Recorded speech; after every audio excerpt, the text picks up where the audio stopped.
కేంద్ర రాష్ట్ర ప్రభుత్వాలు సామాన్య ప్రజలను మోసగిస్తున్నాయని శ్రీకాకుళంలో కేంద్ర మాజీ మంత్రి చింతామోహన్ మండిపడ్డారు.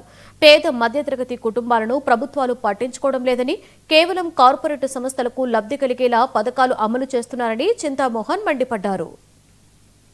హృదయపూర్వక శ్రద్ధాంజలి ఘటిస్తూ వారి కుటుంబాలకు దేవుడు మనశ్శాంతినివ్వాలని కోరుకుంటూ డిస్ప్లే చేసిన తర్వాత నేను ఏ అంశాలపైన మాట్లాడాలి 4 విషయాలు మీ ముందు ప్రస్తావించాలన్న ఉద్దేశంతో శ్రీకాకుళం సిటీకి రావడం జరిగింది. 1 రైతుల పరిస్థితులు, 2ది నిరుద్యోగులు పరిశ్రమలు, 3ది వ్యవస్థలు, 4ది ఎస్సీలు ఓబీసీల స్థితిగతులు.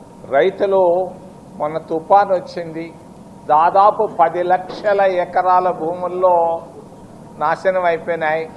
కన్నీటితో ఉన్నారు రైతులందరూ. రైతులకు అసలు గౌరవమే లేదు కూటమి ప్రభుత్వంలో.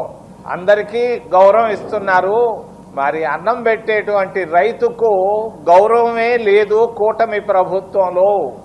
మరి 5,000 రూపాయలు ఇచ్చి